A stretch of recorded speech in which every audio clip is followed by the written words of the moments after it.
para analizar, y uno de ellos tiene que ver con el plano económico, la serie de medidas que se están tomando de parte del gobierno, los nuevos ingresos y el nuevo enfoque internacional que está teniendo este gobierno nacional respecto a la inserción del mundo, también grandes colosos como los Estados Unidos, los debates que está sugiriendo China sobre nuevos tipos de modelos económicos, nos hacen ese lugar de espacio para poder analizar, y para eso estamos al aire con Marcos Buscaglia, socio de Alberdi Partners, ex economista jefe para América Latina en Bank of America Merrill Lynch. ¿Cómo estás, Marcos? Hola, Gretel, ¿cómo te va? ¿Todo bien? Muy bien, Marcos. Bueno, gracias por estar al aire en este horario.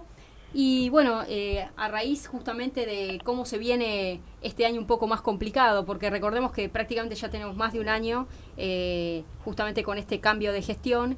Han sido varias las medidas que se han tomado, como avances y retrocesos permanentes, y pareciera que todavía este gobierno no encontró el rumbo en materia económica. La inflación todavía no termina de ser controlada y se nos viene justamente un gran debate en términos de paritarias y demandas salariales. ¿Cómo ves el panorama para este año? Bueno, a ver, lo veo mejor que el año pasado, digamos, ¿no? El año pasado fue un año con una inflación de más o menos 40-41% acá en la ciudad de Buenos Aires y alrededores. En el interior fue más baja, la inflación fue alrededor del 33%, y esta diferencia es por el ajuste de tarifas o sea, había un retraso de las tarifas más grande aquí en el Gran Buenos Aires que en el resto del país. Este año creo que vamos a una inflación, digamos, mucho más baja, tanto en las provincias como en la ciudad de Buenos Aires. Y esto, digamos, básicamente, en cuánto estará la inflación es objeto de debate. Creo que al final va a depender un poco también de las paritarias, como mencionabas, que se vienen ahora, y de cómo termina el tipo de cambio. Es decir, con un peso que se mantenga estable, el Banco Central le va a ser bastante más fácil poder bajar la inflación cerca de su meta, que va de 12 a 17%, pero de cualquier manera, si no es 12 a 17, será 20, es decir, vamos a estar con una baja inflación bastante sustancial. Y por otro lado, vamos a estar con un crecimiento de la actividad económica, es decir, el año pasado la economía cayó entre 2 y 3%, y estimo que este año va a crecer entre 2 y 3%, es decir, no es un gran crecimiento, y va a ser un crecimiento desparejo geográficamente y también en cuanto a sectores, pero por lo menos va a ser un alivio en cuanto a que me parece, bueno, la economía va a estar creciendo. Cuando uno mira los datos de empleo, ya se dejó de perder empleo, se está ganando empleo, no mucho, pero se está ganando empleo. Es decir, veo un año que sí, claramente uno desearía estar creciendo más fuertemente, desearía estar con inflación más baja, pero por lo menos creo que es un año bisagra en cuanto a la evolución de las variables económicas con respecto a lo que vimos los últimos 5 años, ¿no?, de estancamiento y alta inflación.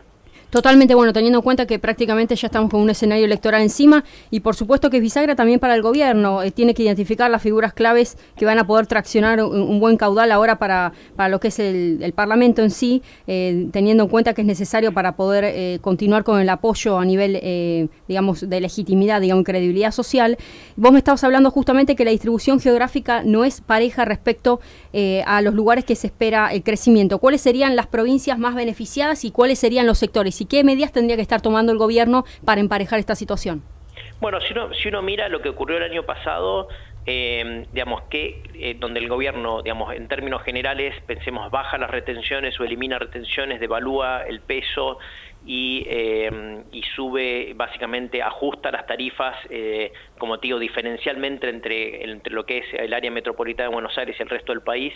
Lo que vemos que geográficamente el ajuste fue el programa, no voy a llamar el ajuste, pero el programa, porque no hubo ajuste fiscal, la verdad, pero el programa económico en sí fue más favorable a provincias como Córdoba, Santa Fe, a las provincias petroleras, dado, digamos, el incentivo que tiene la producción de petróleo y gas, y contrario, digamos, a el área metropolitana, en cierto sentido, que vio el ajuste de tarifas, vio una merma en la obra pública, y es un área que vive más, en términos porcentuales, más de la manufactura, del sector manufacturero y de la construcción residencial, que fueron sectores bastante castigados, digamos, ¿no? Entonces, en cierto sentido, si lo pensamos así, la distribución geográfica del ajuste o del programa económico no fue conducente a lo que parecería ser uno de los principales objetivos políticos del gobierno en 2017, que es ganar la provincia de Buenos Aires. Sí, totalmente. Y bueno, durante muchos años se elogió el desarrollismo en nuestro país, cómo Argentina fue de alguna manera virando el modelo productivo. ¿Te parece que estamos a tiempo de que Argentina se inserte globalmente bajo otro modelo que no es el tradicional que históricamente se venía desarrollando? Y me estoy refiriendo puntualmente a las nuevas relaciones bilaterales que Mauricio Macri está queriendo gestar con China a partir de su visita que va a estar realizándose próximamente en el mes de mayo. Bueno, creo que la Argentina, lo que me parece que lo que tiene pensado este gobierno es una apertura económica, pero una apertura económica gradual. O sea, yo creo que nadie, ni los más liberales, vamos a poner así, pregonan en este momento una apertura económica inmediata, digamos. Creo que lo óptimo sería una inserción, una reinserción en el mundo después de haber estado aislados, primero, digamos, o en simultáneo, atacando los problemas de competitividad estructural que tiene nuestro sector productivo argentino, que son todos los temas laborales, impositivos, de costos de transporte, de costos logísticos. Es decir, hay un montón de problemas de los trámites burocráticos que tiene este país, de la corrupción que hay. O sea, me parece que un ataque simultáneo a todos estos problemas van a permitir, en definitiva, poder que la Argentina se reinserte en el mundo de una manera exitosa. Y yo creo que esto me da la impresión de que es el plan del gobierno, y en ese sentido yo lo veo positivo. Sí, totalmente. En realidad, si uno se pone a pensar un poco este viraje importante que se dio con la presidencia la nueva presidencia de los Estados Unidos y este auge, si se quiere, de proteccionismo, hace repensar un poco que la gran cantidad de barreras que nosotros tenemos me refiero puntualmente a cuál es el panorama que digamos, bajo el cual se encuentra una empresa privada que quiere venir a invertir a nuestro país y se encuentra con una gran cantidad de medidas en materia impositiva, en materia laboral, que tiene que sortear para poder invertir en nuestro país. O sea, continúa siendo un país que no genera las condiciones adecuadas, si se quiere, para atraer capital de inversión externa directa, más teniendo en cuenta las nuevas medidas que está tomando los Estados Unidos en lo que es proteccionismo, y China, por supuesto, que es imposible de competir en el pie, digamos, justamente salarial, ¿no?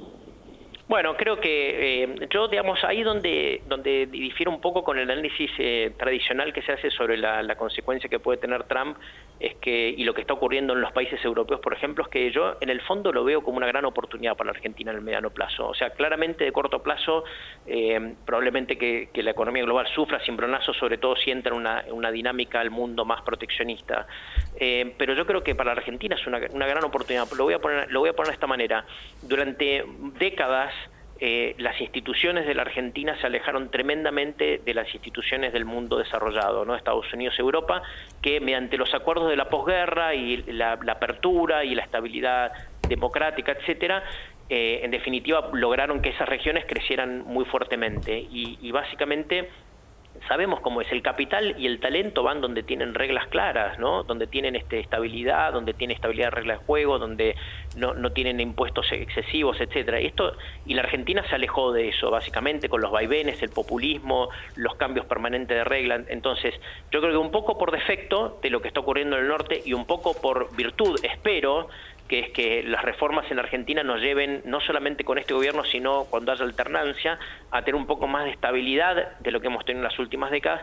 Me parece que vamos a achicar esa brecha, bastante esa brecha que había entre las reglas de juego el mundo desarrollado y las reglas de juego de Argentina. Entonces yo veo esto como una oportunidad, porque al final, no nos olvidemos, el capital y el talento se mueven a donde hay oportunidades atractivas. Y piensen ustedes, Argentina, si Argentina se plantea como un lugar de reglas estables, de menor presión impositiva, digamos, donde uno pueda disfrutar de los beneficios de su creatividad, creo que es un gran país para vivir, un gran país para desarrollarse. Creo que podemos llegar a tener mucho talento, mucho capital para poder desarrollar este país. Marcos, ¿cómo te va? Te saluda Juan Pablo. Hola, ¿qué tal, Juan Pablo? Sí, escuchaba detenidamente y bueno, vos viste las noticias en el día de hoy, ya se avecinaba estos tarifazos o este aumento, por ejemplo, en el caso del gas, del 50% a nivel nacional, lo que está ocurriendo. Claramente el gobierno como que puso la carta, si bien en los momentos donde estábamos en las elecciones y prometían medidas, estas medidas claramente no las presentaron. ¿Esto es el único recurso que le queda al gobierno como para poder ajustar y que los números le cierren? los aumentos? Bueno, sí, no te diría que el único, pero es el fundamental. Si pensamos que los subsidios al comenzar este gobierno rondaban los 4 o 5 puntos del PIB, bueno, creo que es donde hay más tela para cortar, digamos, ¿no? Y bueno, la verdad es que digamos, los precios que se estaban pagando en términos de electricidad, gas, transporte, agua, eran ridículos con respecto a lo que es el costo de producirlos. Entonces esto llevó a lo que nos llevó en los últimos 12 años, que es a una sobredemanda y una subproducción. Entonces, bueno, tenemos, por ejemplo, un gran déficit energético comercial cuando comenzamos, digamos, el año 2001-2002 con un gran superávit. O sea, estas cosas, lamentablemente, que corregirlas no son lindas de corregir. A nadie le gusta que le suban el precio de la electricidad, del gas, etcétera, pero hay que hacerlo. Lo que ojalá que lo hagamos de una manera donde se incentive, digamos, la oferta y que permita bajar los precios de la oferta. No sé, como pienso lo que pasó con la revolución del shale gas en Estados Unidos, donde yo estaba viviendo ahí en ese momento, los precios del gas se desplomaron en Estados Unidos. De repente todo el mundo tenía las casas con fuel, ¿no? Con gasolina, digamos, con nafta para calentar las casas en invierno. De repente todo el mundo se convirtió a gas. Una gran revolución. Entonces, que entre esto y una revolución de energías renovables permitamos tener energía más barato, pero de corto plazo, yendo al punto de tu pregunta, es donde hay más tela para cortar y donde hay que hacerlo no solamente por una cuestión fiscal, sino por una cuestión de dar los incentivos correctos también a la producción. Claro, vos decís también que las mismas empresas puedan desarrollarse a nivel tecnológico, a nivel mejoramiento de servicios, ¿no? Porque el hecho de también que estén ingresando poco divisa, digamos, poco ingreso para ellos, tal vez no puedan estar dando un buen servicio. Digo, porque pasa en Europa, vos viajás y mismo en Estados Unidos, los servicios públicos funcionan de 10. Claramente la gente sabe que está pagando, pero porque del otro lado hay un control también estatal y también las empresas cumplen lo que tienen que cumplir, ¿no? Acá un poco dice uno paga y a veces el servicio no está funcionando, de golpe te cortan el gas 9 meses, un año, como que no ves que esté funcionando del otro lado, ¿no? Es como esa conversación donde parece que uno habla y el otro no contesta. Bueno, sí, o sea, lo que uno esperaría también es que los organismos de control vuelvan a funcionar, digamos, como verdaderos organismos de control. No nos olvidemos que hubo un vaciamiento del sector del talento del sector público en este país en la última década, ¿no? Entonces, porque, digamos, pasó a todo tener un control político, un uso político. Entonces, hay que poner gente, digamos, con características más técnicas y dispuestas a hacer cumplir las leyes. Entonces, sí, si son servicios regulados y tienen un determinado marco regulatorio y cumplir, uno lo que esperaría es que, digamos, estos organismos regulatorios vuelvan a cumplir su rol de estar encima de las empresas, hacerlo cumplir y que permitan canalizar, digamos, las quejas de los usuarios. No sé en qué estado está eso, te soy sincero, pero bueno, uno esperaría que haya, digamos, avances con respecto en este sentido también, ¿no?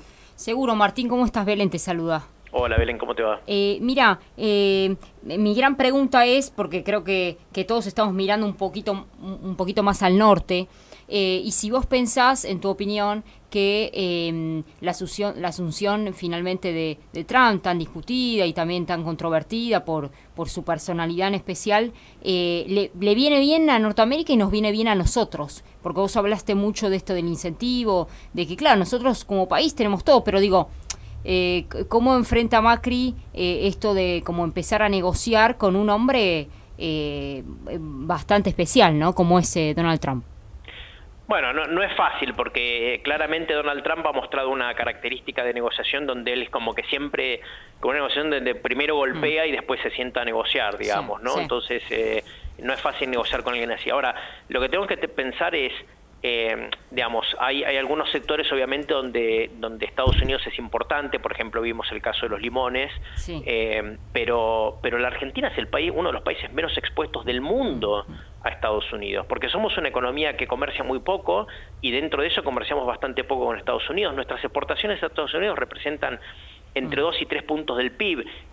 Para México representan el 27% del PIB, o sea, para que sea una idea de la magnitud. Para Colombia creo que representan 4 o 5%, o sea, somos una economía muy poco expuesta a Estados Unidos, con lo cual el impacto directo de Estados Unidos sobre nosotros no es tan importante. Obviamente hay algunos sectores que para ellos sí es muy importante y hay que sentarse a negociar duro.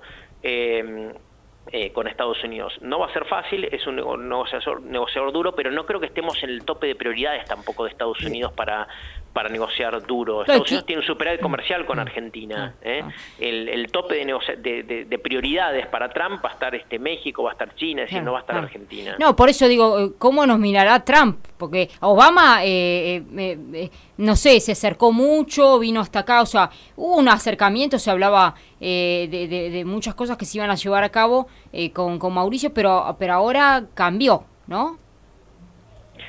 Bueno, está todo en stand-by, me parece que en el sentido que no, hace pocos días habló, el presidente habló con el vicepresidente de los Estados Unidos, es decir, me parece que hay un stand-by porque nuevamente yo creo que lo que estamos viendo ahora desde el punto de vista de Estados Unidos es un tema está atacando las prioridades de política de ellos, y Argentina para mí no está dentro de esa prioridad de política. La prioridad de política de ellos es probablemente lo que ocurra con México, China, los temas de digamos, de la relación con el mundo musulmán. O sea, creo que esto es en la tope de agenda de Trump. Yo creo que Argentina debe estar número 50 de tope de prioridades. Mira, para que sea una idea, estoy leyendo un libro de Kissinger que se llama World Order, el orden mundial, donde habla sobre todos las distintas visiones que tienen distintos países y regiones sobre cómo debe funcionar el nuevo orden mundial. La Argentina no figura en ese libro, no figura. Brasil creo que lo menciona 1 o 2 veces, es decir, en ese sentido Sudamérica, vamos a poner así, está está un poco como más alejado de todos estos problemas. Y bueno, yo creo que en este contexto es bueno, porque en definitiva no va a estar fijándose en nosotros. Yo creo que nosotros somos aliados naturales de ellos en muchos temas. Entonces no lo veo como tan problemático en sí para Argentina, salvo nuevamente para algunos sectores para los cuales sí es importante. No hay que menoscabar eso. Ahora, respecto de las inversiones que estará esperándonos en algún momento Argentina, sobre todo se esperaba que con la llegada de Macri iba a dar mayor credibilidad a nivel, bueno, dentro del ámbito financiero, a nivel internacional. ¿Qué tipo de inversiones se estará esperando o espera Argentina y de qué países o de qué regiones hoy? Bueno, creo que lo que estamos viendo es lo siguiente. La inversión financiera ya llegó, es decir, el gobierno está colocando bonos, las empresas privadas están colocando bonos, las provincias están colocando bonos y los inversores internacionales los están demandando. Digamos, hay una amplia demanda para estos bonos. Es decir, la inversión financiera ya está llegando, que es siempre el primer paso. La inversión real, lo que llamamos real, que es hundir capital, un bono uno compra, sale, lo vende, o sea, es más movible. La inversión real está tardando más. ¿Y por qué es esto? Yo creo que hay un conjunto de circunstancias que hacen que esté tardando más la inversión real. Lo primero es una cuestión estructural de la Argentina, que no es ni culpa de este gobierno, ni que es básicamente es el tema al cual nos enfocamos en el libro Los beneficios de la libertad que escribimos con Sergio Berenstein, que es la Argentina tiene una historia. Es el país más volátil en cuanto a sus políticas públicas y políticas regulatorias, etcétera, etcétera. Entonces, cuando uno va a hundir capital, uno dice, bueno, este gobierno me da este marco regulatorio, y el que viene, ¿qué va a hacer? Probablemente me vuelva a cambiar todo. Este país ha cambiado, pensemos, marcos regulatorios de energía, de un montón de actividades donde han cambiado los marcos regulatorios, impositivos, legales, de tipo de cambio, etcétera. Entonces, no hay nada en el sistema institucional argentino que garantice que va a haber estabilidad de reglas de juego cuando cambie el gobierno, ¿sí? Entonces, el inversor, ¿qué está esperando? Entonces, está esperando las elecciones de octubre, porque el inversor real, es decir, el que tiene que hundir capital para construir una planta, un edificio, ese me parece está diciendo, bueno, yo quiero esperar a ver si esta coalición gana la elección de medio tiempo, la elección de 2017, básicamente puedo esperar también que Macri se reelija o que alguien de esta coalición salga electo en 2019, es decir, por lo menos voy a tener 6 años de visibilidad y en ese sentido sí me largo a invertir. Pero antes de eso hay algo más de inversión, yo creo que vamos a ver más inversión en 2017, pero la plata grande se está guardando, está esperando, ¿sí? Por este tema de regla de juego. Marcos, y respecto de la inflación, ¿crees que se está controlando, que hay una claridad para poder, para que realmente no haya un aumento tan desquiciante como ocurrió en otros años? Sí, la política monetaria, digamos, creo que la crítica que ha recibido Federico Sturzenegger a veces de que la política monetaria ha sido demasiado contractiva. Yo creo que el trabajo, digamos, se está haciendo un trabajo, básicamente, uno tendrá algún pero aquí y allá, pero se está haciendo un trabajo muy serio para combatir la inflación. Entonces yo ahí no tengo ninguna duda. Yo creo que siempre la duda fue cuándo la economía empezaba a crecer y cuánto iba a crecer. Bajar inflaciones, los economistas sabemos cómo bajar inflaciones, lo sabemos perfectamente. Y pones un equipo idóneo como tiene este Banco Central y te baja la inflación. El problema es el costo en actividad y cómo convencer a la gente de que la baja de inflación es algo temporario y que obviamente tiene problemas transitorios, pero que, digamos, después mejora al tener una inflación baja y estable, mejora las expectativas de inversión, etcétera, etcétera. Esa es la gran cuestión, pero yo creo que el trabajo de bajar la inflación se está haciendo. Nuevamente, yo creo que la crítica que recibe a veces es que están yendo demasiado rápido. Lo que se le ha criticado a Sturzenegger es la meta de 12 a 17, que es demasiado agresiva, no básicamente, digamos, está haciendo bien el trabajo de bajar la inflación o no. Ahora, Marcos, recién vos estabas mencionando el gran problema estructural que tenemos históricamente desde Argentina acerca de la volatilidad tanto de políticas públicas como marco regulatorio. ¿Vos crees que la gente tiene el pensamiento abierto de manera tal de comprender este tipo de visión que quizás el gobierno ni siquiera en términos económicos le da la difusión suficiente como para comprender que ni siquiera con esta gestión se puede llegar a dar un viraje total de la economía argentina? O sea, se requiere justamente ganar las elecciones de medio término, como recién mencionamos, o la gente simplemente percibe, bueno, la economía real todavía no dio el salto de crecimiento que se esperaba, si bien hay movimientos en la economía financiera. ¿Cómo se hace para lidiar con la mentalidad de la sociedad que no ve los beneficios concretos y realmente lo que está sucediendo en términos económicos y la necesariedad de una continuidad de políticas públicas que pareciera que el ciudadano no lo percibe?